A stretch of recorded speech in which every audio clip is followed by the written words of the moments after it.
영화를 통해 마음이 열리는 곳 뒷방 상영관입니다. 영화가 끝나면 우리는 뒷방에 모여 대화를 시작합니다. 나와 당신의 영화는 우리의 대화를 통해 새롭게 살아납니다. 영화를 통해 마음이 열리는 곳 비밀스러운 뒷방으로 여러분을 초대합니다. 와. 안녕하세요. 뒷방 상영관의 두부 배 무수입니다. 뒷방 상영관 226번째 상영작은 미야케쇼 감독의 너의 눈을 들여다보면입니다. 와. 저희가 좀 새로운 조합으로 그 녹음을 하게 돼서 살짝 흥분한 상태인데요.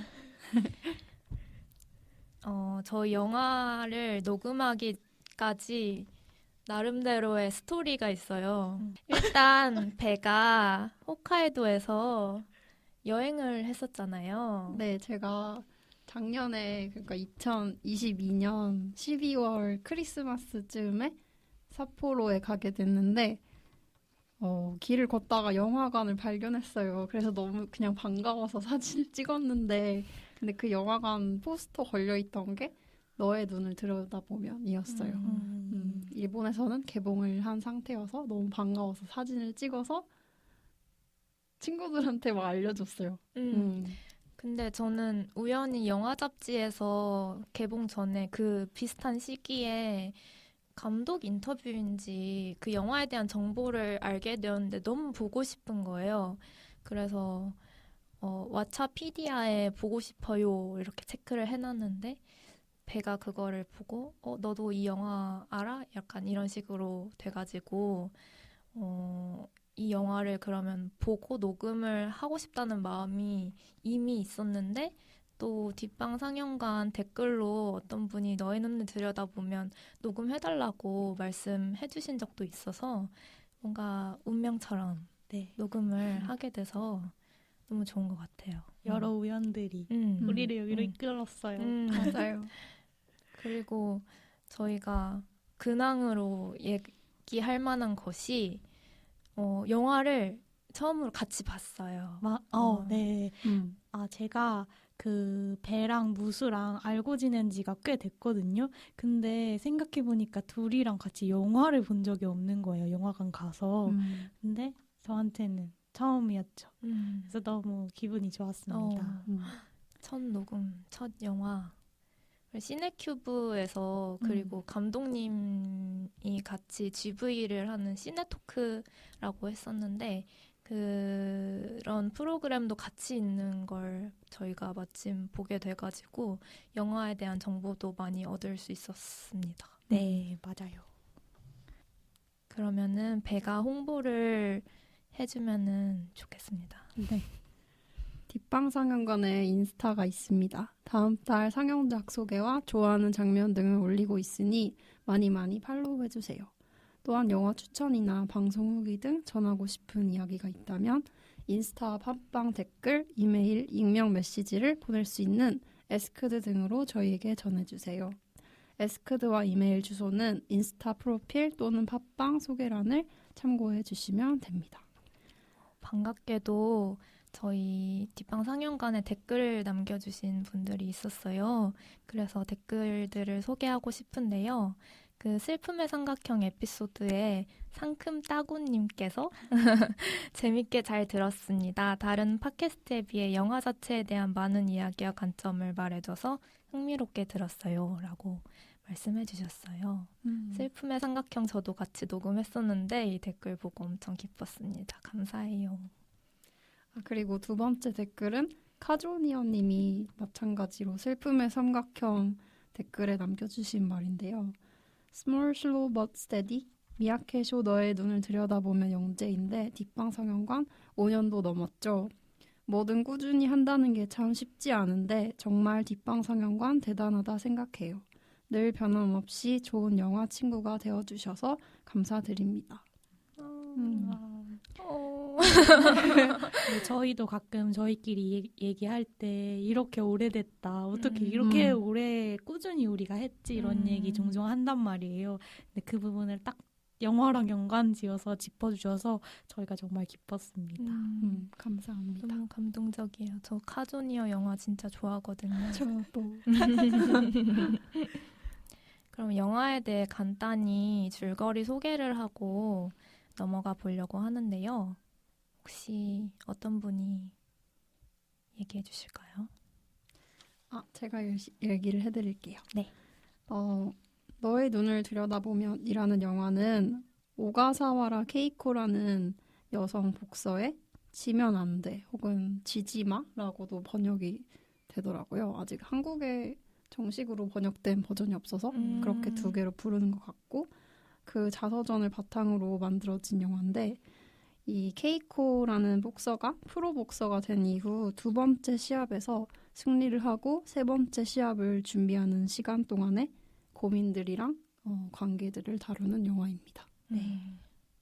이게 되게 특이한 점이 실화를 바탕으로 하고 있는데 감독이 그 시대와 배경을 현재 도쿄로 바꾸어서 인물의 배의 표현인데 인물의 에센스만 가지고 왔다고 그런 픽션이에요. 그리고 또 한 가지 특이한 점은 16mm 필름으로 촬영해서 되게 독특한 질감을 가지고 있어요.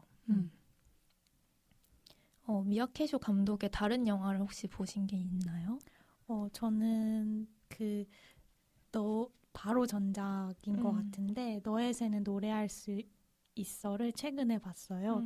근데 그 영화도 보면은 뭔가 화면의 어떤 느낌 같은 게 감독님이 표현하시고자 하는 어떤 아름다운 모습이 뭔지 알 것 같다라는 연장선에서 볼 수 있는 되게 재밌는 영화였어요. 그것도 되게 뭔가 귀엽고 재밌고 그런 영화였습니다.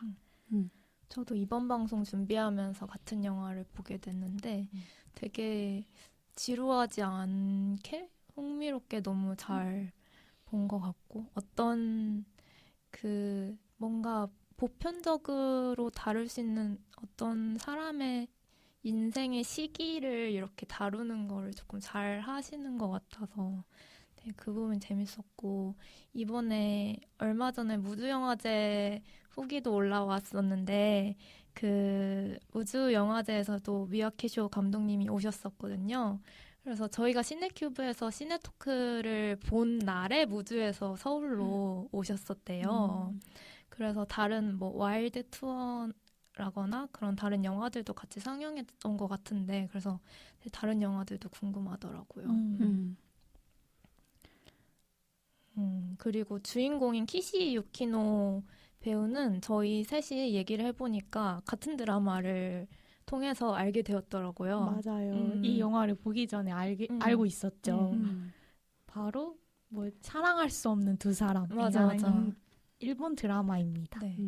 근데 그 영화에서도 뭔가 근데 그 드라마랑 굉장히 느낌이 달라서 되게 놀랐었어요. 맞아요. 그래서 뭔가 주로 쓰는 표정이 아예 다르다 이런 인상을 받았습니다. 맞아. 네, 되게 밝고 뭔가 약간 힘찬 느낌이라고 해야 되나 경쾌한 느낌이 있고 근데 또 되게 특이하게 에이섹슈얼 에 관해서 다루고 있어서 그 소재 자체가 되게 흥미로웠던 것 같아요. 맞아요. 그래서 그 드라마도 굉장히 재밌게 볼 수 있는 드라마라서 뭔가 배우님한테 흥미가 생기신 분이 있다면 그 드라마도 보시면 좋을 것 같아요. 네. 그리고 진짜 흥미로운 트리비아를 배가 알려줬는데 소개해 주시죠. 영화에 케이코의 동생 역으로 나오는 사토 힘이라는 배우가 있어요. 근데 이분이 아사노 타다노부 배우와 차라라는 가수이자 배우인 그 두 분의 아들입니다. 일단 그 아사노 타다노부랑 차라는 이와이 슌지의 피크닉이라는 영화에 같이 출연을 했고 그리고 이 아사노 타다노부 배우가 녹차의 맛에서 나왔는데 녹차의 맛의 아버지 역할을 하신 미우라 토모카즈 배우가 너의 눈을 들여다보면의 회장님 역할을 맡으셨어요. 그래서 신기한 연결고리를 발견해서 소개해드리고 싶었어요. 저는 이 아사노 타다노부의 아들이라는 그 자체로 너무 신기하고 흥미로웠습니다. 저희 그럼 아, 본격 그리고 음. 한 배우분에 대해서 하나 더 알려드리고 싶은 게 있는데 네. 이 영화에 그 체육관 매니저 두 분이 나오는 트레이너라고 해야 될까요? 그 두 네. 분이 나오는데 그 중에 어떻게 얘기를 하면 좋을까요? 좀 더 점잖은 분이라고 해야 되나? 그 분이 마츠우라 시니치로라는 배우분인데요. 맞죠? 네, 맞아요.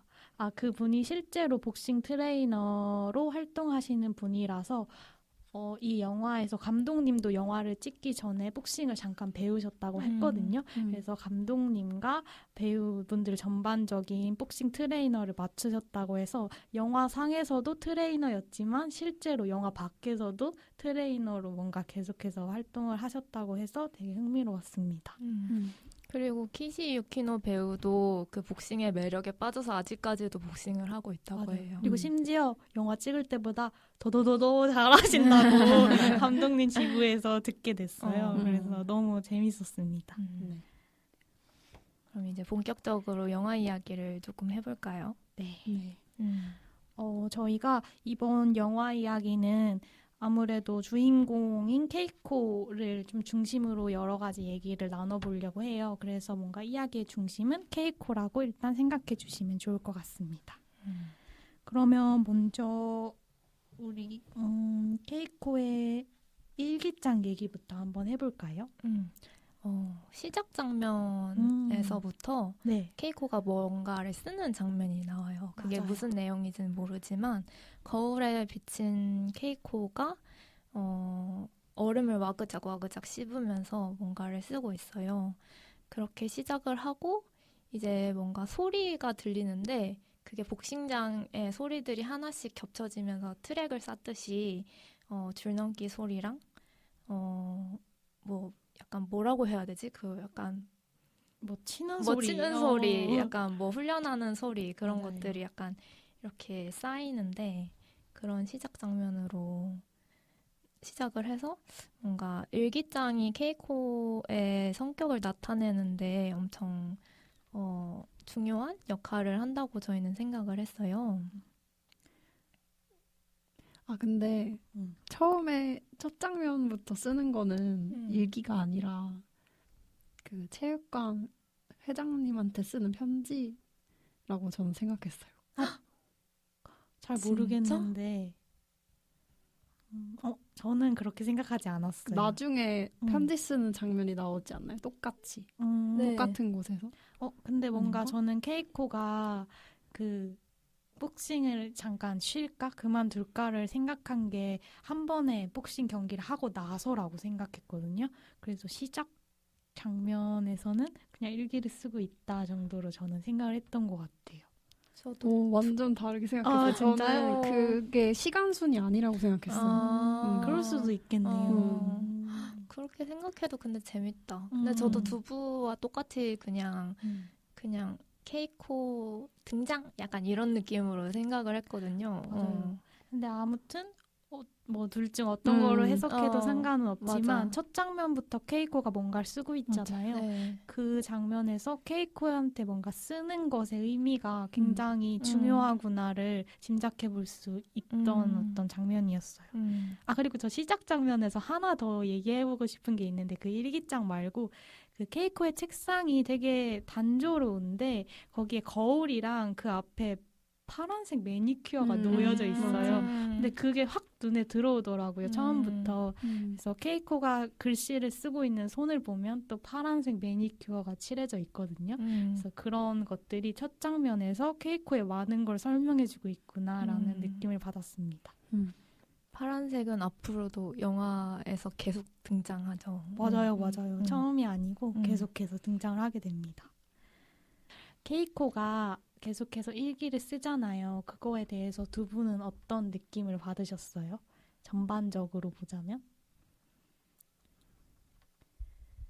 저는 그냥 뭔가 영화의 전반적인 감상이 될 수도 있는데 뭔가 되게 이 감독은 일상을 되게 소중히 다루는 사람이다라는 느낌을 강하게 받았고 저도 평소에 그렇게 생각을 하는 편이라서 그런 부분이 와닿았는데 어떤 인물을 보여줄 때 그 보여주는 방식이 일상의 디테일들을 보여주는 거 그럼 약간 뭐 복싱을 하고 와서 그 붕대 같은 거 있잖아요. 그걸 빤다든지 그런 장면 굳이 안 보여줘도 되는 장면들을 섬세하게 보여주고 그런 부분들이 저한테는 많이 와닿았거든요.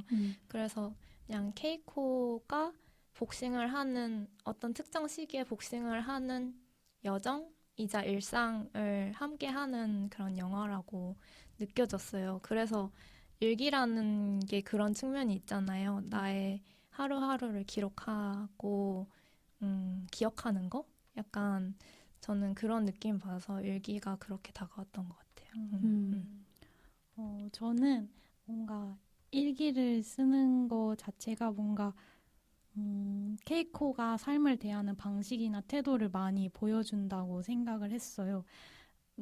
뭔가 영화 계속 내내 생각했던 건 케이코가 굉장히 단단한 사람이다라고 생각을 했거든요. 근데 그렇게 느끼게 해준 지점들에 케이코가 쓴 글들이 굉장히 많은 느낌을 저한테 준 것 같아요. 케이코가 중간에 복싱을 뭔가 그만둘까라는 고민을 잠깐 하잖아요. 근데 그 고민이 있는 순간에도 어떤 훈련을 했는지 기록하는 거 멈추지 않아요. 그리고 아까 무수가 케이코가 하루하루 일상적으로 하는 일들을 영화에서 되게 자세히 보여줬다고 얘기를 해줬잖아요. 근데 그 일상들의 모습이 굉장히 뭐라고 해야 되지? 성실하고 단단하고 뭔가 그냥 흘러가는 게 아니라 그 일상이 그 사람을 엄청 꽉 잡아준다 이런 느낌을 받았어요. 그래서 케이코에게 그런 자신의 일상을 적는 행위가 케이코를 지탱해주는 무엇이고 케이코를 단단하게 만들어주는 무엇이지 않을까라는 인상을 받았습니다. 팬은 어때요? 저는 사실 일기의 정체를 조금 초반부보다는 후반부에 알게 됐는데 초반부에는 케이코가 아침에 일찍 일어나서 아침 훈련을 하잖아요. 조깅을 하고 스트레칭도 하고 그리고 체육관으로 가는데 근데 그런 하루가 저는 반복되는 걸 보면서 지루하다고 생각하기도 했거든요. 너무 성실한 게 좋은데 그렇게 매일매일 하는 게 엄청 쉽지가 않잖아요, 사실은. 그래서 그 안에서 행복한 일이 있거나 아니면 기분 좋은 일이 있어도 내가 하는 이 일이 조금 무겁게 느껴지기도 할 것 같다라는 생각이 들었어요. 그렇게 매일매일 반복되니까. 그래서 뭐 견디는 거가 힘들 거라고 느꼈거든요, 저는. 근데 그렇게 일기를 쓰는 모습을 보고도 사실 별 생각을 안 했어요. 근데 두부 씨가 말해준 것처럼 그렇게 쓰는 게 지탱하는데 도움이 됐을 것 같고 제가 일기의 그 존재감을 느끼게 된 장면은 일기를 모아놓고 그걸 펼치는 장면에서였는데 조금 영화의 후반부 이야기이긴 하지만 체육관의 회장님이 아프셔서 병원에 입원을 하시게 됐는데 그때 회장님 옆에서 케이코가 그림을 그리면 일기장에 그림을 그리잖아요. 근데 그거를 회장님 부인이 보게 돼요. 그래서 잠깐 볼 수 없겠냐 하고 이렇게 일기를 매일매일 훈련 일지랑 뭐 그림 그린 걸 하나하나 넘기다가 그 영화가 케이코의 하루하루의 단편들을 모아서 보여줘요. 근데 그때 느꼈어요. 소중한 거를. 그러니까 매일 살면서 느끼기 쉽지 않은 조금 늦게 느끼게 되는 것들 그런 걸 영화로 느꼈던 것 같아요. 근데 저도 그 일기에 속에 있는 뭔가 내용 자체는 그 영화 후반부에 알게 되잖아요. 근데 그 내용을 보면은 오늘 어떤 훈련을 했는지랑 뭔가 엄청 짧잖아요. 그 일기 자체가 뭐 3줄, 4줄짜리인데 하루에 어떤 훈련을 했는지 적고 오늘은 뭐 뭐를 몇 번 하고 뭐를 몇 번 하고 뭐를 몇 번 했다 이렇게 하고 조금 웃긴 것도 한 줄씩 있어요. 뭐 회장님이 넘어졌는데 회장님 얼굴이 울그락 푸르락 됐다. 뭐 이런 웃음을 참느라 애썼다. 참는 건 중요하다. 그런 좀 재밌는 부분도 있고. 근데 생각을 해봤는데 뭔가 여러분은 언제 일기를 쓰시는지도 조금 궁금한데 저는 뭔가 반복되는 일상을 잘 적지 않아요. 보통은 유달리 즐겁거나 유달리 힘들거나 그럴 때 기록을 해야겠다고 생각을 하는 것 같거든요. 근데 케이코의 경우에는 매일 반복되는 걸 꼭꼭 적잖아요. 근데 그 부분이 되게 재밌었어요. 그리고 또 매일 반복되는 걸 적는데도 실제로 보면 또 영상으로도 표현됐다시피 매일 뭔가 끼어드는 재밌는 일들이 또 있잖아요. 추억 기억들이라고 해야 되나요? 그래서 그런 것들이 되게 소중하다. 그래서 아까 무수가 표현한 대로 이 영화는 역시나 반복되는 일상에 대해 생각하게 하는 영화다라는 생각을 했습니다. 뭔가 반복된다고 생각했을 때 그런 시간들을 좀 기억하지 않으면 좀 그냥 그 한 덩어리로 느껴질 수 있잖아요. 근데 그걸 약간 쪼개서 보는 것 같은 그 사이사이에 또 즐거운 순간들이 있고 뭔가 그 반복되지만 그 하루하루도 다 다른 하루들이라는 거를 볼 수 있을 것 같아요. 그 일기장을 통해서.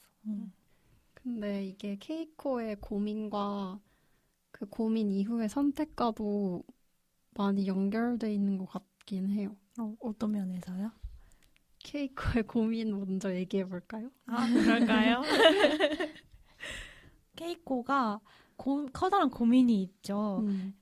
그 고민은 뭔가 케이코가 복싱을 매일 나갈 만큼 굉장히 열심히 하고 그냥 하다가 프로 선수가 될 만큼 열심히 해왔는데 경기를 나가고 그게 반복되다 보니까 이제 그만둘까라는 고민이 드는 거예요.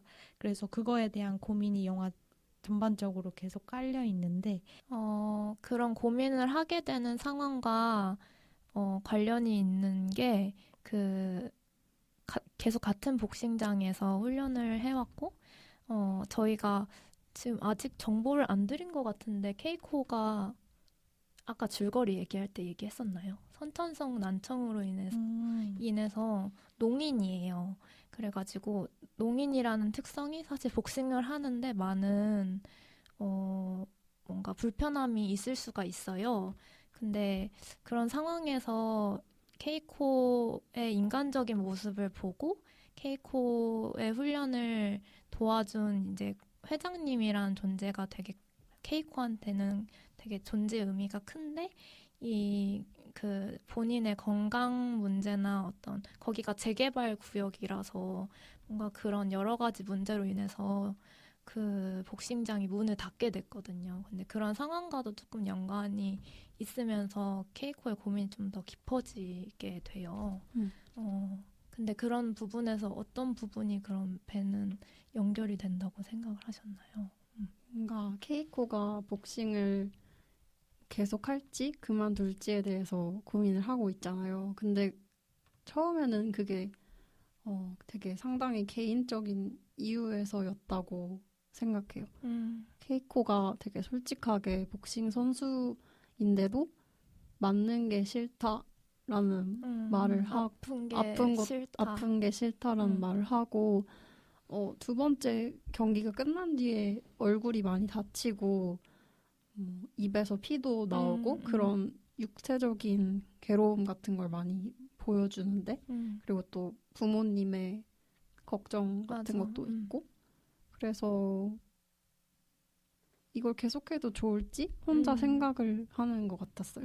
근데 체육관이 문을 닫게 된다는 말을 들은 이후에 그런 그만두지 않겠다는 선택을 하게 된 것 같거든요. 오히려 뭔가 그걸 계기로 네, 인해서요. 일기장에서처럼 매일매일 훈련을 하고 여러 사람과 관계를 맺고 이런 일들을 제 생각으로는 그냥 살다 보면 특별한 사건이나 계기가 있지 않는 한 알아채기 쉽지 않다고 생각해요. 그 안에서의 내가 애정이나 내가 무엇을 해왔는지 같은 것들 그것들을 뭔가 근데 고민의 시기가 언젠가 찾아오긴 하잖아요. 맞아요, 근데 맞아요. 그때 알게 되기도 하고 그래서 그때의 소중함이나 아니면 내가 힘든 거 아니면 뭐 더 하고 싶은 마음 이런 것들을 다 명확하게 알게 됐다고 생각해요. 일기장을 통해서요?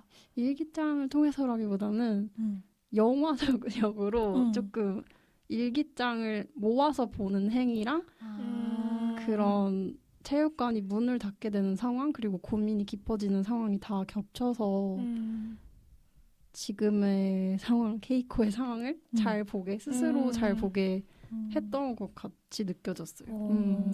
저 그거와 관련해서 얘기하고 싶은 장면이 있는데요.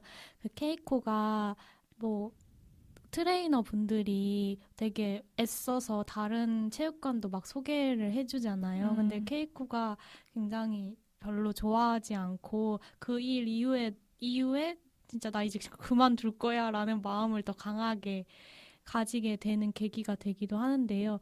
그래서 케이코가 그 회장님한테 감사했다는 편지를 적은 걸 계속 간직하고 다니는데 그거를 체육관 우체통 안에 넣어놓으려고 하는 순간에 안에 회장님을 잠깐 보게 되잖아요. 근데 회장님이 안에서 케이코의 뭔가 경기 장면을 보고 계시는 걸 케이코가 보고 엄청 놀라는 장면이 있거든요. 근데 저는 그 장면을 정말 정말 좋아하는데요. 왜냐면 그 이전에 케이코가 혼자 고민을 했을 때는 케이코가 강에 계속 뭔가 엄청 깊은 물속에 가라앉는 느낌이었거든요. 왜냐면 계속 혼자 있으려고 하고 고민이 있을 때는 강가에 가서 뭔가 지하철 지나가는 걸 혼자 바라본다던가 그런 장면도 있었어요. 집에 초인종이 울리는데 나가보지 않는다던가 엄청나게 고요를 원하는 것 같았어요. 고민할 시간이 필요한데 그걸 동생에게 말하지 않을 정도로 혼자 가지고 있었던 고민이었던 거죠. 그래서 그때 케이코는 약간 물속에 있다라는 느낌을 저는 계속 받았거든요. 근데 뭐 외부적인 어떤 것으로 그 고요마저도 계속 방해받기도 하는데요. 뭐 경찰관이라든지 그런 사람들을 통해서. 근데 그 고요를 지키기 위해서 케이코가 계속 애쓰고 있는데 근데 그 회장님을 딱 발견하고 나서 그 물속에서 빠져나온 느낌이었어요. 뭔가 고민을 혼자 하다가 아까 배가 얘기했듯이 쌓아온 무언가를 발견한 느낌? 혼자가 아니고 내가 뭔가 엄청 연결되어서 뭔가를 해왔던 걸 알아챈 느낌이었어요. 그래서 빠져나와서 이제 고민이 되지 않는 거예요. 목숨 경기에 한 번 더 나갈까 말까에 대한 고민은 이제 더 이상 들지 않게 된 거죠. 그래서 저는 그 장면 이후에 케이코는 굉장히 상쾌하다고 생각했거든요. 고민이 없어 보였어요.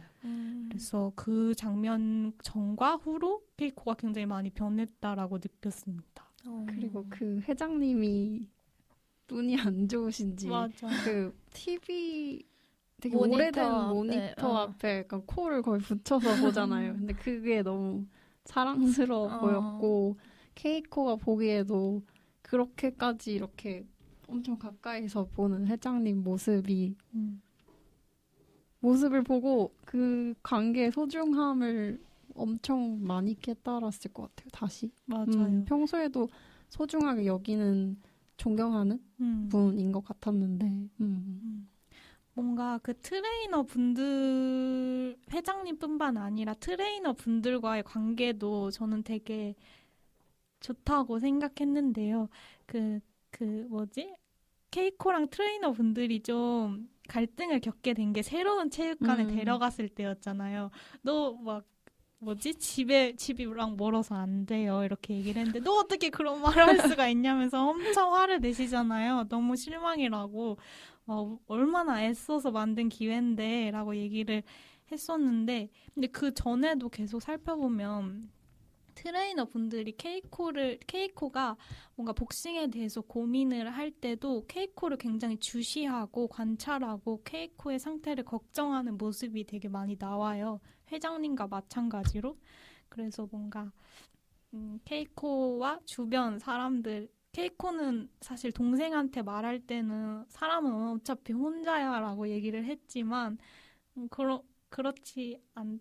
그렇기도 하지만 그렇지 않기도 하다라는 걸 보여줬던 것 같아요. 맞아. 사람은 언제나 혼자야라고 했을 때 남동생이 누나처럼 강한 사람은 그럴지도 모르지만 말해야만 뭐 가벼워지는 문제들도 있어. 약간 그런 식으로 얘기하는데 그 말도 좋았는데 그 이후에 뭔가 케이코의 그런 두부가 말한 그런 것들 지나면서 케이코가 다른 것들을 느끼게 되어서 되게 좋았던 것 같아요. 그리고 동생이 항상 잘 지켜봐줘요. 동생도. 맞아요. 동생 케이코. 너무 좋아. 그, 너무 귀여워. 그 동생이 케이코의 경기를 보러 가는데 엄마랑 근데 그때 찍어준 사진들을 보는 장면이 있어요. 약간 디지털 카메라로 찍은 맞아요. 거였는데 근데 그걸로 이렇게 화면에 사진만 꽉 채워서 딸깍딸깍 소리 나면서 사진이 넘어가는데 다 흔들리고 뭘 찍은 건 알겠는데 뭔지 잘 모르겠고 아무튼 그런 사진들이에요. 근데 그게 진짜 가족이 찍어준 사진 같아 보여요. 맞아요. 근데 그렇게 못 찍은 사진이라고도 말할 수 있는 사진들이지만 뭔가 그렇게 지켜봐주는 사람이 느껴지는 장면이었거든요. 맞아요.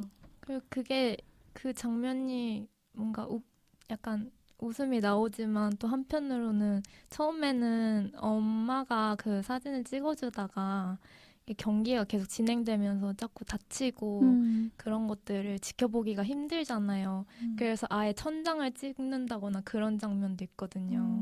그래서 약간 지켜보기 안타까운 그런 마음도 담겨 있었던 것 같아요. 그래서 영화 전반적으로 보면 그거 말고도 그 남동생의 친구분도 수어를 남동생에게 배워서 인사도 하고 같이 복싱도 배우고 같이 춤도 추잖아요.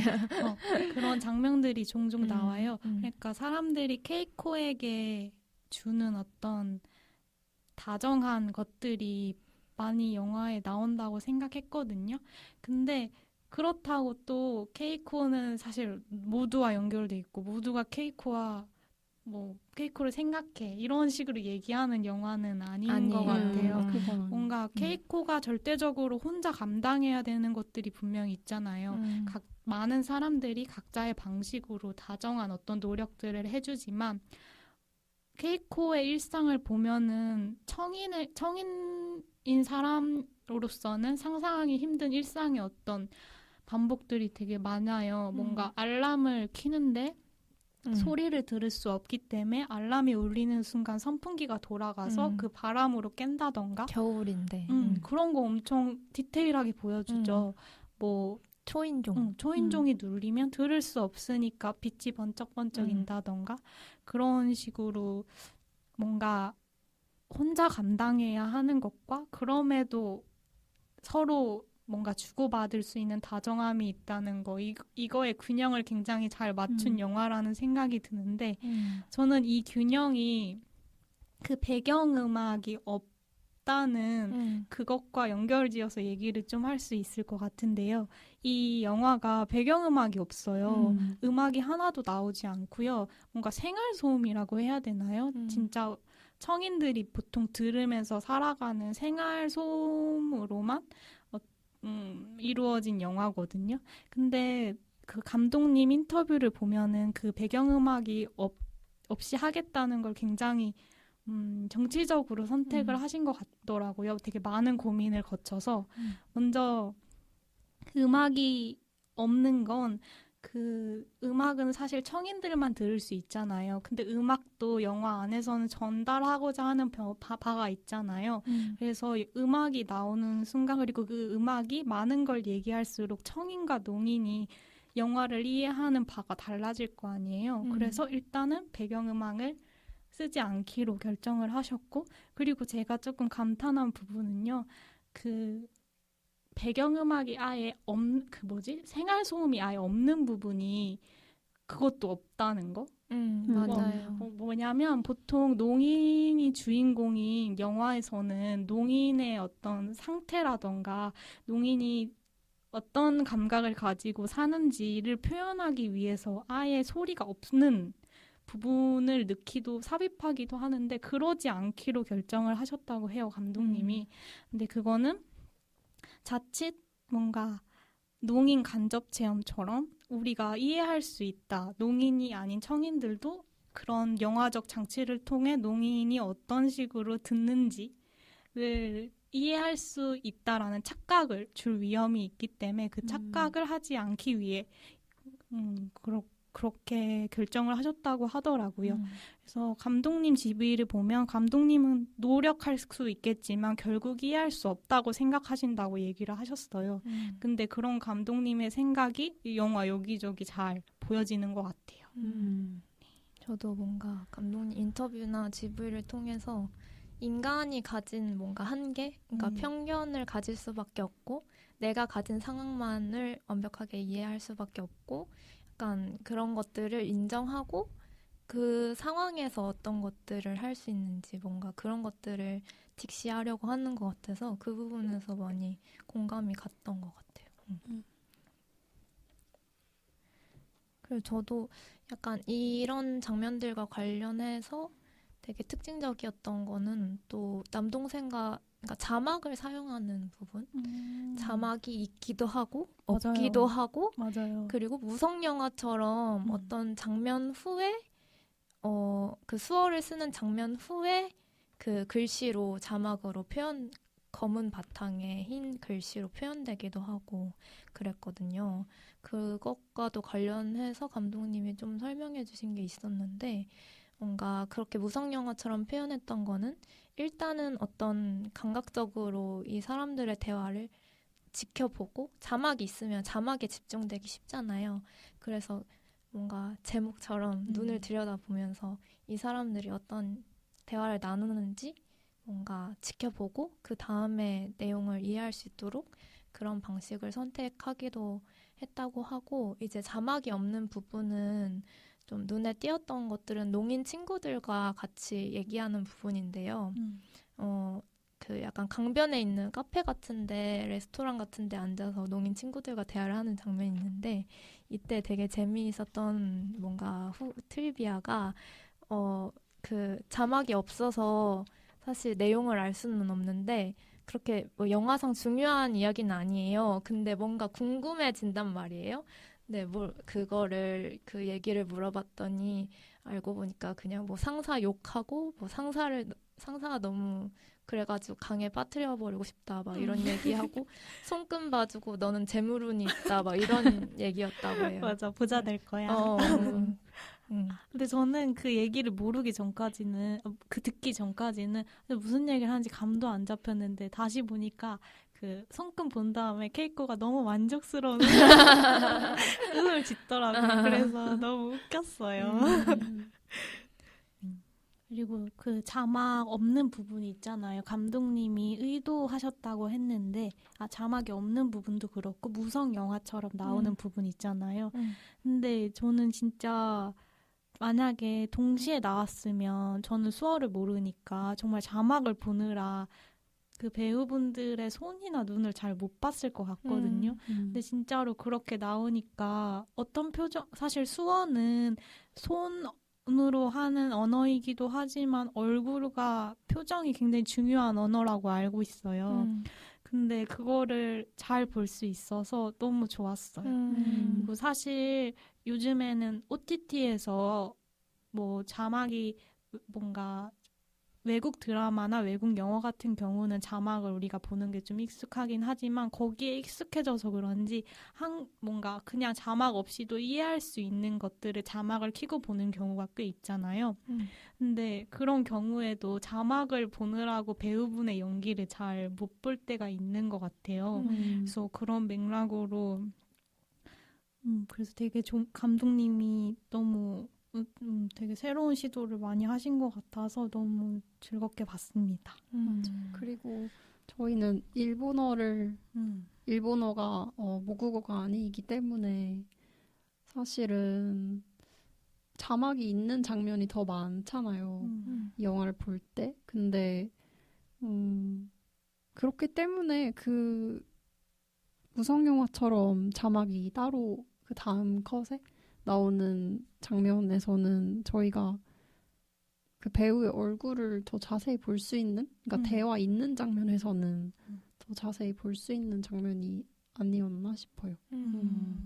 저는 사실 처음 관람을 할 때 그 시네큐브가 단차가 생각보다 안 좋더라고요. 그래가지고 아니면 앞자리 분이 앉은 키가 유난히 크셨던 건지 자막을 가리셔서 제가 제대로 못 봤거든요. 진짜요?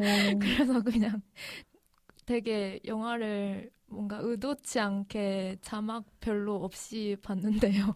그렇군요. 근데 뭔가 그래도 충분히 많이 이해할 수 있었던 영화였어요. 근데 사실 그렇게 말이 많은 영화가 아닌데 말이 나오는 순간은 중요할 것 같은데 그걸 못 봐서 좀 아쉽긴 했어요. 그리고 저 그 수어를 어떤 식으로 표현하는지 영화적으로 어떻게 보여주는지에 대해서 조금 더 덧붙이고 싶은 말이 있는데요. 아예 농인 친구들을 만나서 대화할 때는 아예 자막을 넣지 않으셨잖아요. 그래서 거기서 무슨 대화를 나눴는지도 사실 저희가 GV를 들어서 알았지 GV가 아니었으면 모른 채로 그냥 영화관을 나왔을 거 아니에요. 근데 저는 그런 경험을 한번 생각을 해봤는데 보통은 농인이 듣지 못하기 때문에 사람들이 하는 대화에서 많이 소외된다고 생각하잖아요. 근데 그런 장면을 통해서 관객 모두를 일부러 소외시켰다라는 느낌이 들었어요. 반대로. 농인들도 소외시킬 수 있는 거죠. 그래서 저는 그런 걸 영화 곳곳에서 발견했는데 케이코가 일을 할 때 그 호텔에서 청소하는 일을 하잖아요. 근데 거기서 같이 일하는 어떤 남자분은 청인이고 다른 여자분은 똑같이 농인이신 것 같은데 수어를 사용하실 수 있는 분인데 그 여자분하고 케이코가 대화를 나눌 때 그 남자분이 항상 조금 몰뚱한 표정으로 쳐다보는 것 같았거든요. 그래서 그런 어떤 언어 간의 소외감을 적절하게 표현해 준 것 같아요. 뭔가 청인이 느끼는 소외감, 그리고 케이코도 항상 그 복싱 연습장에서 그 청인들끼리 나누는 대화에 항상 눈을 계속 부릅뜨고 계속 어떤 얘기인지 쫓아가려고 엄청 노력을 항상 하고 있잖아요. 그래서 그런 부분들을 느낄 수 있었어요. 뭔가 복싱과 관련해서 얘기하고 싶었던 게 그 콤비네이션 미트라는 게 있는데 그 트레이너랑 이렇게 합을 맞춰서 복싱의 다양한 기술들을 이렇게 춤추듯이 아니면 그 약간 그 안무를 맞추듯이 하는 그런 게 있어요. 근데 그 장면을 되게 여러 번 보여주는데 그 장면이 저는 그냥 뭔가 그 리듬감 자체가 엄청 재밌게 느껴졌거든요. 그 어떤 의미라기보다는 그냥 보면서 약간 그 처음에는 잘 안 맞다가 점점 훈련하면서 되게 좋아지잖아요. 그랬을 때 너무 잘 맞으니까 웃는 장면이 있단 말이에요. 약간 그 장면 보면서 제가 무슨 생각을 했냐면 어렸을 때 저희 우정 테스트 하잖아요. 근데 생각보다 너무 잘 되면 막 약간 희열에 가득 차서 막 소리 지르면서 하잖아요. 약간 그때 생각이 나면서 약간 우정 테스트 하는 것 같다라는 생각이 들었어요. 약간 또 복싱하는 거랑 그 손바닥 마주치는 것도 비슷하고 그래가지고. 근데 그 말이 너무 웃겨요. 우정 근데 실제로 키시 유키노 배우도 그 복싱 훈련 중에서 그 콤비네이션 미트를 가장 즐겁게 했다고 그렇게 말씀하시더라고요. 맞아요. 그럼 뭔가 웃었다고 얘기를 하니까 저 케이코의 표정에 대해서도 얘기를 좀 해보고 싶은데요. 그 케이코가 영화 전반적으로 거의 표정이 없다? 표정이 없다라고 생각할 수도 있지만 억지로 어떤 표정을 전혀 짓지 않아요. 그러니까 사회적인 어떤 것을 위해서 어떤 표정을 짓지 않는다고 저는 느꼈거든요. 뭔가 예의상 웃는다든지 뭔가 좀 부드럽게 보이기 위해 웃는다든지 그런 게 굉장히 적은 사람이라고 생각했어요. 근데 저는 그러한 표정이 뭔가 케이코가 가지고 있는 어떤 솔직하고 정직한 면과도 연관이 된다고 생각을 했거든요. 그래서 영화에서 케이코가 웃는 장면이 그렇게 기억에 남아요. 이렇게 그때 뭐 웃는 게 그렇게 많이 나오진 않는데요. 웃는 게 너무 화난 거예요. 진심이니까. 네. 그래서 웃을 때 약간 눈물이 날 뻔한 적이 영화 보면서 있었어요. 그래서 되게 근데 저희가 아까 그 배우님의 그 드라마에 대해서 얘기를 했잖아요. 사랑할 수 없는 두 사람. 근데 거기서는 보통 웃는 얼굴이거든요. 싱글벙글. 그래서 그 웃는 표정에 대해 별로 생각을 저는 안 했거든요. 그 드라마를 볼 때는. 근데 이 영화를 볼 때는 유독 웃는 표정이 너무 사람이 웃는다는 게 이렇게 아름다운 거구나를 새삼 느꼈어요. 맞아. 네. 그 두부가 말해준 것들이 어떤 장면들에서 그러니까 일부러 웃지 않는다, 일부러 사회적인 어떤 표정을 짓지 않는다라는 말을 해서 생각이 난 것이 지나가다가 행인한테 부딪혔는데 보통은 이제 청인들 같은 경우에는 죄송합니다, 죄송합니다 이렇게 할 수 있지만 그냥 서로 뭔가 쌍방과실이기도 하고 뭔가 그냥 아저씨는 욕을 하고 있는데 그냥 막 간단 말이에요. 막 그러기도 하고 그런 장면들이 기억이 났어요. 그리고 뭔가 솔직하고 정직한 사람이라고 얘기를 해서 약간 아까 남동생이 강한 사람이라고 얘기도 했고 어떤 주변인들의 주변인들의 진술에 의해서 뭔가 그 케이코의 성격이 많이 묘사가 되는데요. 이 영화가 케이코를 중심으로 하는 영화다 보니까 제가 기억에 남았던 표현이 두 번째 시합에서 우승을 하고 나서 회장님을 상대로 기자가 인터뷰를 하는 장면이 있는데 이제 그래서 그 선수에 대해서 많이 물어보는데 그 회장님은 재능은 없지만 인간적인 기량이 있다 복서로서 라는 표현이 있는데 그게 제가 복싱을 하나도 모르지만 뭔지 좀 알 것 같은 거예요. 근데 이제 또 한편으로는 아픈 게 싫고 그리고 자꾸 이렇게 칠 때 뒤로 가려고 하고 그런 부분들에 대해서 지적을 받잖아요.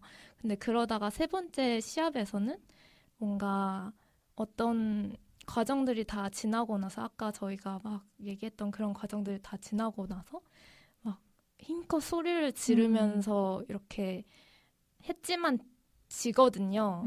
근데 그 모습을 보고 경기는 졌지만 회장님이 그러니까 코로나 상황이라서 아마 관중이 없었던 것 같아요. 그래서 다들 온라인으로 경기를 보는데 회장님이 그거를 보고 됐어 이렇게 말을 하거든요. 근데 그 마음이 너무 뭔지 알겠더라고요.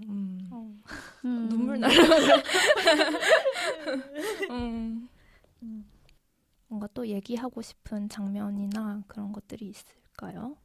그럼 강하다는 게 뭘까요? 강하다는 거. 근데 저는 뭐 케이코가 솔직하다고 저는 솔직함에 대해서 더 얘기를 하고 싶은데 저는 솔직한 거 강한 것 같거든요. 근데 케이코가 자신의 감정을 표현할 때 뭐 아픈 게 싫어요 라던가 집에서 멀어요 라던가 회장님이 체육관 문을 닫는데 용서할 수 없다라는 표현을 일기장에 쓰기도 해요. 근데 그런 표현들이 굉장히 자신의 감정을 뭔가 다듬지 않고 그냥 툭툭 엄청 짧고 정확하게 표현을 하는 것 같은데 저는 그게 케이코가 복싱을 하게 된 것과도 연관이 있을 거라고 생각해요. 케이코는 일단 복서이기 이전의 삶은 제가 잘 볼 수가 없어서 잘 모르겠지만 아무튼 케이코가 분노할 만한 상황은 너무도 많았을 것 같아요. 살면서. 왜냐면 아저씨랑 부딪혔던 장면에서도 표현이 됐듯이 여성이고 농인이기 때문에 분노하게 되는 뭔가 사건이나 일이 많았을 것 같다고 짐작을 해볼 수 있거든요. 그 경찰관들도 되게 케이코에게 굉장히 막 조금 무례하다 싶을 정도로 뭐 하는 거예요? 그냥 조심 그런 식으로 얘기를 하잖아요. 그래서 케이코 입장에선 항상 자신 방해받는다고 느꼈을 것 같아요. 그리고 그 회장님 인터뷰에서도 케이코가 예전 학교에서 선생님을 향해서 엄청나게 화를 내고 그랬던 적이 있다라고 표현을 해줬잖아요. 근데 뭔가 케이코가 느끼는 그런 감정들이 보통은 조금 억압되는 감정인 것 같아요. 분노라던가 뭔가 복싱을 할 때 아픈 건 참아야지 약간 이런 것도 그렇고 뭔가 보통 그 회장님이 체육관을 닫는 것에 대해서도 모두가 좀 존경을 표시하고 그러는데 용서할 수 없다는 표현을 쓰잖아요. 그래서 그런 걸 보면 케이코는 너무 솔직한 사람인데 그래서 강한 것 같아요. 그래서 좋아요. 근데 외롭지 않아요? 저는 되게 음. 그렇게 케이코가 분노를 느끼게 했던 사건들이 케이코를 강하게도 만들었는데 케이코를 외롭게도 했다고 생각했거든요. 그러니까 그런 제 뭔가 설명을 덧붙이자면 뭔가 그러니까 내가 원하는 상태로 있을 수 없는 그 상황들이 많이 쌓이다 보면 다른 사람에 대한 신뢰를 잃게 되거나 아니면은 케이코가 동생한테 말을 했던 것처럼 사람은 언제나 어차피 혼자고 내일은 내가 해결할 수밖에 없어 라는 그런 생각을 가지게 됐던 게 여태까지의 경험들이 아니었을까? 그래서 강한 사람이 되기도 했지만 엄청 고독하고 외로운 사람이 되기도 했다고 느꼈거든요. 그렇게 뭔가 평소에 미소를 짓지 않는 것도 본인에게 뭔가 필요 없는 일이라고 생각될 수도 있지만 근데 또 그렇지 않은 면도 있었던 것 같아요. 예를 들면은 뭐 나중에 보여지는 뭐 케이코와 여러 다른 사람들의 관계를 이렇게 쭉 보여주는 일기장 장면에서 케이코가 많이 웃고 있더라고요. 친한 사람들이랑. 가까운 사람이 되면 뭔가 이렇게 열리는 표정, 풀리는 표정 같은 게 있잖아요. 그래서 그런 케이코의 무표정 하면은 경계심도 어느 정도 있다고 생각해요. 고립되게 만들었던 그런 사건들에 의해서. 뭔가 그 케이코가 혼자라고 생각하고 있잖아요. 혼자 감당해야 되는 부분이 있다고. 근데 저는 그 나중에는 뭔가 케이코가 엄청 뾰족한 사람이라면 그래서 복싱을 하면서 엄청 자신의 뾰족한 부분을 풀고 싶어서 스트레스를 풀고 싶어서 시작했던 거라면 저는 복싱을 그만두고 싶은 이유에 그런 뾰족한 부분들이 많이 깎였기 때문에 그만두고 싶었다고도 생각을 했거든요. 그러니까 복싱을 하면서 풀린 거예요. 그런 뾰족한 자신의 어떤 부분이 뭔가 단정 지을 수는 없지만 회장님과의 그런 어떤 장난이라던가 아닌 트레이너 분들과 했던 그런 훈련 같은 것들이 저는 케이코 안에 무언가를 부드럽게 만들었다고 믿거든요. 그래서 근데 저는 케이코가 그렇게 부드러워질 수 있었던 건 뭔가 그 뾰족하면 강하고 부드러우면 강하고가 아니고 애초에 솔직했던 것 자체가 강한 거기 때문에 자신의 감정에 솔직했기 때문에 복싱을 시작했고 솔직했기 때문에 뭔가 계속 이어졌다고 생각해요. 그래서 뭔가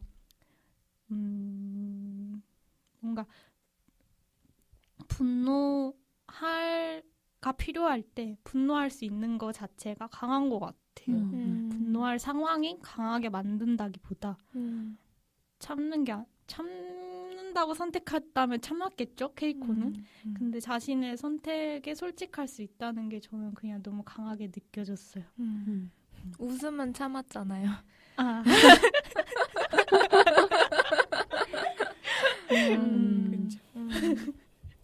너무 좋네요.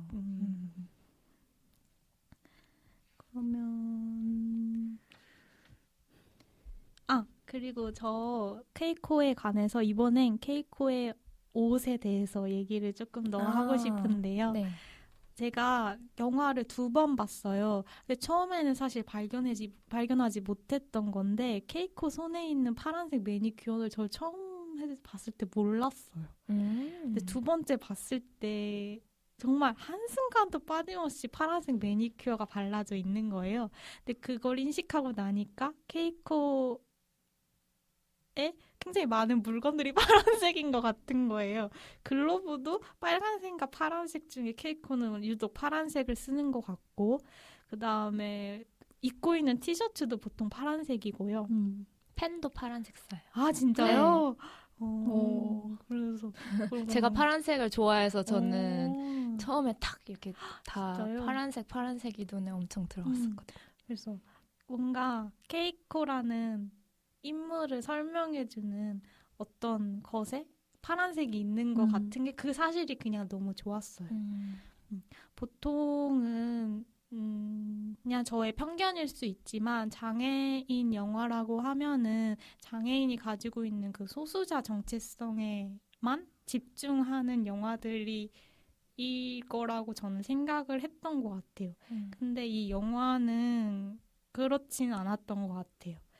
뭔가 케이코라는 인물을 케이코에게 농인이라는 정체성은 엄청 중요하지만 그것만은 아니잖아요. 그래서 그런 다양한 장치들이 굉장히 많아서 좋았고 케이코가 복싱을 할 때는 엄청 터프하지만 항상 좀 같은 코트를 입어요. 근데 저는 그게 너무 단정해 보이는 거예요. 항상 딱 맞는 청바지에 벨트도 항상 하고 옷을 꼭 청바지 안에 입고 딱 코트를 입고 목도리 하고 근데 그게 너무 그 케이코랑 잘 어울려서 그 옷도 너무 한번 얘기를 하고 싶었습니다. 저 오늘 비슷하게 입고 온 것 같아요. 벨트도 하고 배 안에 티셔츠도 집어넣고 심지어 티셔츠도 파란색이고 배가 빌려준 가디건도 파란색이네요. 맞아요. 배가 추워가지고 배가 이렇게 가디건 빌려줬는데 오늘 케이코시네요. 아 너무 좋네요.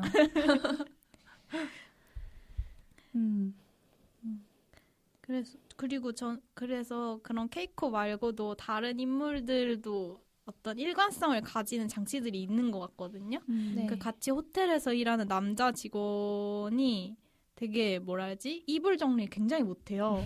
근데 자기 이불 정리만 못하는 건 아닌 것 같아요. 자기 옷 정리도 계속 못하더라고요. 그래서 그런 면들이 계속 좀 허둥지둥. 그런 어떤 인물이 가지고 있는 일관성들을 영화 되게 곳곳에 계속 보여준다고 생각했어요. 그리고 이렇게 약간 한 사람 한 사람에 대해서 좀 애정을 가지고 좀 그려낸 부분이 있는 것 같은데 그것과 관련한 비화가 아오키상 기억나시나요? 그 병원에 갔을 때 어떤 할머니 아오키 이름이 아오키예요. 왜냐하면 그 병원에서 진료 볼 때 아오키상 이렇게 하면 하이 이렇게 하잖아요. 근데 원래는 그 한 장면으로 엑스트라 출연이었는데 하이 하는 그 소리를 듣고 감독님이 저분 누구시냐 해가지고 장면을 늘린 거래요. 그래서 사실 영화랑은 관련이 없는데 그 다음 장면에서 되게 막 요즘 의사 선생님이랑 대화를 하는 씬인데 요즘 어떠세요? 뭐 산책하고 있어요. 산책 중요한 일과 중에 하나예요. 막 이런 얘기를 하는데 그런 선택? 감독의 그런 선택도 너무 좀 좋았던 것 같아요. 맞아요. 저도 그 에피소드 너무 좋아하는데요. 그 뭐지? 그냥 감독님은 인물 하나하나에 다 애정이 있는 게 느껴지는 것 같아요. 저는 회장님 얘기도 하고 싶은데 회장님의 옷도 되게 좋아하고요. 근데 회장님은 이상하게 케이코와 반대로 좀 붉은색 계열의 옷을 종종 입으세요. 그래서 뭔가 모자도 약간 붉은빛이잖아요. 근데 저는 그게 케이코와 세트처럼 느껴져서 그거 좋았고요. 그리고 회장님의 아내 분도 뭔가 그분이 되게 회장님이 뭔가 무거워질 때마다 건강이 안 좋다던가 건강이 안 좋아졌다는 걸 의사한테 들었을 때 케이코가 경기에서 졌을 때 아니면 뭔가 쓰러졌을 때 그럴 때 되게 무거워지는 순간에 엄청 가벼운 말을 옆에서 계속 던지시더라고요. 뭐 갑자기 로또에 당첨됐대 저 사람 이러면서 그런 얘기라던가 갑자기 케이코 경기 다 끝나고 나서 배고프다 약간 갑자기 이런 얘기를 한다던가 그래서 그런 것들도 그런 일관성이 좋았어요. 영화에서 많은 인물들에게 보이는 어떤 그 사람만이 가진 어떤 고유한 무엇 그런 걸 관찰하는 재미도 있는 영화였습니다. 그 미우라 토모카즈 회장님 역할의 미우라 토모카즈 배우가 그 현장에서 촬영을 할 때 자기가 등장하지 않는 장면들을 촬영할 때에도 되게 진짜로 회장님처럼 그 현장을 지그시 바라보면서 서 계셨다고 해요. 뭔가 이 비화도 저는 듣고 너무너무 좋았던 것 같아요. 근데 그분이 그렇게 항상 지켜보는 사람인데 체육관 안에서 뭐 하시는지 잘 모르겠거든요. 이렇게 거들먹 주머니에다 손 딱 꽂고 돌아다니고. 근데 그런 분이 사라졌을 때 의자가 비어 있잖아요. 그 자리가. 근데 되게 크게 느껴지더라고요. 맞아, 빈자리가 크게 느껴졌어요. 너무 웃기다. 그리고 저는 케이코가 아침 훈련하는데 그때 회장님이 딱 나타나시는 장면도 되게 좋아하는데 항상 쓰는 그 모자랑 보온병을 같이 들고 와요. 그냥 아무것도 없이 보온병만 들고 같이 이렇게 스트레칭을 하는데 근데 둘이 별말 안 해요. 그렇게 말 안 하고 그냥 같이 있어요. 근데 둘이 너무 가까운 사이인 게 느껴지고 행동이나 눈만 봐도 통하는 그런 사이인 게 느껴지잖아요. 그래서 두 사람의 관계에 대해서도 얘기를 해보고 싶어요. 저는 그 장면 진짜 좋았어요. 그 모자로 장난치는. 저도. 케이코가 너무 케이코가 저렇게 장난스러운 표정을 짓다니 약간 그런 느낌이 들었어요. 뭔가 케이코를 이끌어내는 사람 같다고도 느꼈어요. 케이코 아까 두부 씨가 말씀하셨던 복싱을 아마 시작하게 된 계기인 그런 감정들을 뭔가 펀치의 스킬이라든지 아니면 움직임이라든지 이런 식으로 뭔가 바꾸는 데 도움을 주는 사람? 그래서 케이코를 더 잘 알고 케이코가 유일하게 복싱 그 체육관에서 말을 하는 사람? 맞아요.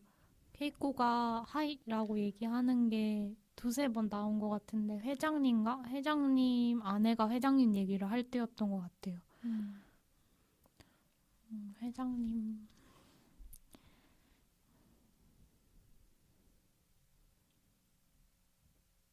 그런 시선을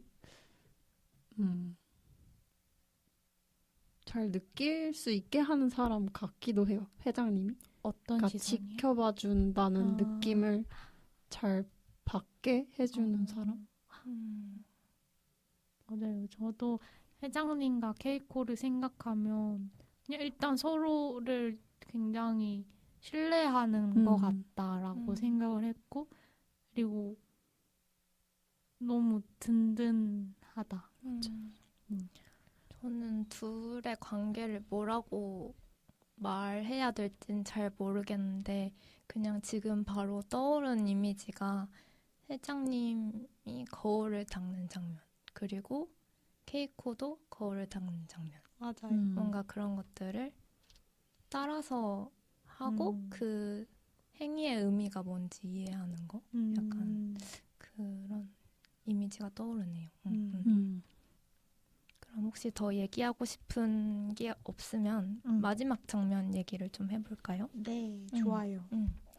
마지막에 케이코가 여느 때와 다름없이 이제 아침 조깅을 하는데 우연히 그 세 번째 시합 때 뭔가 상대 선수가 다가와가지고 뭔가 노동 중이었었던 것 같은데 이렇게 다가와서 뭐 감사했습니다. 이렇게 엄청 간단하게 인사하는데 그게 일단 너무 멋있고 그때 케이코의 표정이 장난 아니잖아요. 약간 뭔가 울 것 같기도 하고 웃는 것 같기도 하고 되게 그 오묘한 모든 감정이 약간 이렇게 파도처럼 이렇게 밀려오는 그런 표정이 있는데 그러다가 이제 어떤 그 표정을 잡고 나서는 다시 이렇게 어떤 군중 속으로 들어가서 그 지역에 그냥 한 사람으로 돌아가서 그냥 이렇게 약간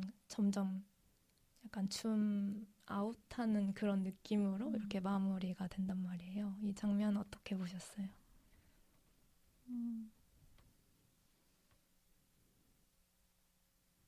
저는 일단 그 인사를 걸어오신 복싱 선수분 있잖아요. 근데 그분도 뭔가 건축 일을 하시는 분인 것 같은데 뭔가 거기서 뭔가 프로 복서들이 케이코를 포함해서 복싱도 하지만 자신의 어떤 다른 직업이 각자 있잖아요. 그래서 뭔가 직업과 자신의 어떤 스포츠나 어떤 일을 병행하는 일에 대한 생각이 거기서 갑자기 퍼뜩 들었어요. 뭔가 보통 어떤 성취를 이룬다 하면은 직업에서의 성취를 많이 얘기를 하잖아요. 그래서 직업 이외에 하는 것들은 보통 취미라고 얘기를 많이 하잖아요. 근데 뭔가 취미라고 얘기를 하는 순간 그것들에 대한 마음이 좀 가볍게 표현되는 느낌이 저는 들어요. 근데 뭔가 케이코를 보면 알겠지만 절대 뭔가 취미 정도는 아니라고 생각을 하거든요. 그래서 뭔가 이 직업으로서의 어떤 일이 아닌 다른 일에 열정을 품고 열심히 하는 모습들이 너무 그냥 좋게 보였어요. 일단 그런 그분을 통해선 그런 생각이 들었고, 그리고 그 마지막 장면에서 강 밑에서 강 위로 올라가잖아요. 근데 케이코가 보통 영화를 볼 때는 항상 강에 있으면 강 밑에 있었던 것 같거든요. 한 번도 강둑으로 올라가는 장면이나 강둑 위에서 뭔가를 하는 건 나오지 않았던 것 같아요. 그래서 저는 케이코가 강 밑에서 강둑 위로 올라가는 게 뭔가 상징적으로 케이코가 새로이 무언가를 시작했다라는 의미로 받아들여졌어요. 그래서 케이코가 달릴 건데 지금도 똑같이 회장님이 주신 모자를 쓰고 똑같이 달릴 건데 뭔가 새롭게 달리기 시작하겠구나 이런 느낌으로 받았던 것 같아요. 저도 이 시작 장면에 대해서 뭔가 의견이 달랐는데 저는 그만두고 싶다는 편지를 쓰는 장면이라고 생각하고 있어요. 근데 아직까지도. 네, 다시 봐야겠지만 근데 그 장면부터 뭔가 이 영화의 대부분이 케이코의 고민을 중심으로 이야기가 펼쳐지잖아요. 그래서 그 시기를 마무리 짓는 장면으로 느껴졌어요. 그렇게 생각하는 것도 좋을 것 같네요. 뭔가 두부의 얘기를 들으니까 뭔가 눈물이 날 것 같은 그 마음이 뭔지 약간 이해받은 마음? 그러니까 똑같은 비슷한 상황에 있는 거잖아요. 복싱에 대한 애정 그리고 삶을 꾸려가는 모습. 사실 약간 그 사람과 직접 가깝지 않더라도 나의 삶과 비슷한 어떤 삶의 형태를 살고 있는 사람을 봤을 때 그 느껴지는 뭔가 그런 위로라고 해야 될까요? 그런 게 있잖아요. 그런 기분이 들지 않았을까라는 생각도 드네요. 개운해요. 너무 좋은 표현인데요. 그리고 이 마지막 장면 이후에 엔딩 크레딧 장면도 엄청 좋아하는데 그 엔딩 크레딧이 담는 시간의 폭이 되게 넓잖아요. 저녁부터 새벽이 되었다가 동이 트고 아침이 될 때까지. 근데 그게 너무 좋았어요. 그 아무도 없는 거의 아무도 안 보였던 것 같아요. 근데 그런 도시의 풍경을 보여주면서 뭔가 다시 아침이 된 느낌을 받았거든요. 그래서 그게 매일 훈련하는 케이코를 떠올리기도 하고 그리고 그냥 주변에 있는 비슷한 또 다른 고민을 할 사람들도 생각이 나기도 하고 뭔가 다르게 펼쳐지는 다음날 아니면 같은 느낌의 다음날 이런 느낌이 되게 많았어요. 여러 복합적인 느낌이 들었었던 것 같아요. 저는 엔딩 크레딧에 나오는 장면은 아니었던 것 같은데 그 다리 밑에 강물이 비쳐서 물 그림자가 일렁이는 그 장면이 있는데 저는 그 장면을 좋아하거든요.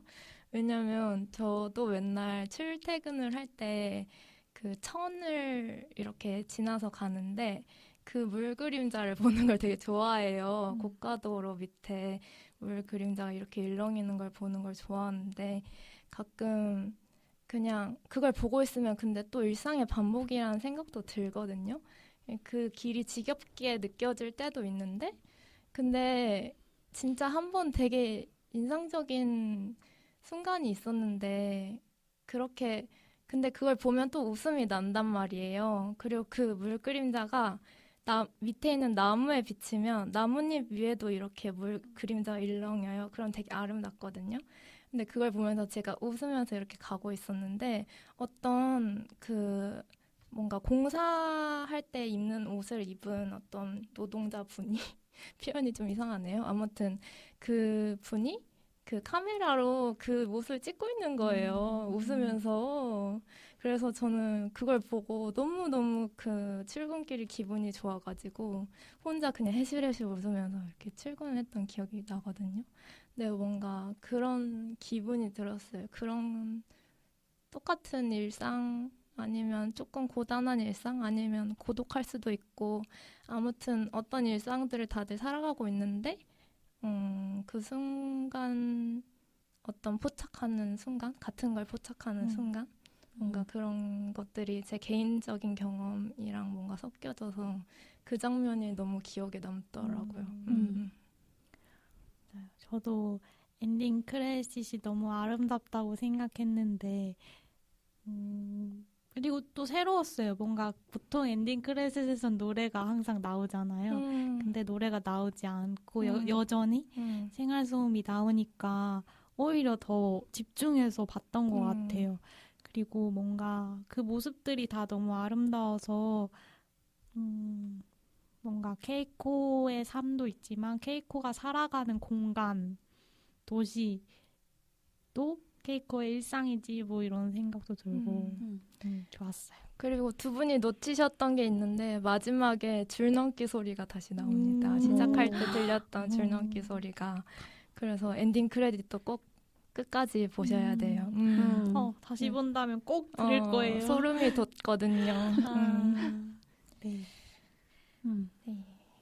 그러면 저희 그들각자의 영화관 한번 얘기를 해볼까요? 네. 이 영화가 자신에게 어떤 의미였는지 이야기하는 시간입니다. 제가 저희 같이 얘기를 준비하면서 제목을 되게 재밌다고 느껴졌는데, 그러니까 한국 개봉 제목은 너의 눈을 들여다보면이고 일본의 원제는 케이코 눈을 들여다보면, 그리고 댓글에서 말씀해주신 대로 영제는 Small Slow But Steady인데 뭔가 이 세 가지의 표현들이 다 되게 걸맞게 뭔가 영화에 대해서 잘 설명해준다는 느낌 받았어요. 그래서 제가 아까 말한 대로 어떤 일상의 면면을 보여주는 그런 영화인데, 사실 모든 사람이 일상을 가지고 있고 일상이 중요하다는 말 쉽게 할 수 있는데 굳이 이 사람의 일상을 보여줘야 하는 이유가 감독에게 있었을 것 같아요. 물론 처음부터 감독의 선택으로 뭔가 이 영화가 만들어진 건 아닌 것 같지만 그리고 이렇게 표현해야 했던 방식이 있는 것 같은데, 뭔가 영화를 보면서도 좋다는 느낌을 받았는데 뭔가 오늘 얘기를 하면서 더 많이 좋았던 것 같아요. 얘기가 더 좋았던 것 같아요.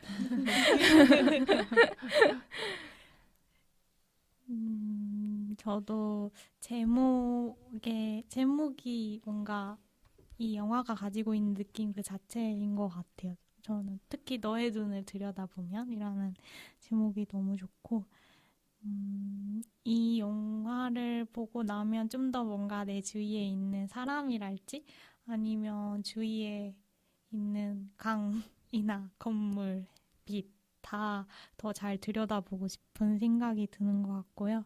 그리고 케이코가 이제 복싱을 더 할지 안 할지는 모르겠지만 케이코에게 어떤 시절이 지나간 것 같아요. 그래서 그렇게 느껴져서 뭔가 지나간다 라는 느낌이 듭니다. 근데 그게 싫지 않아서 좋은 것 같아요.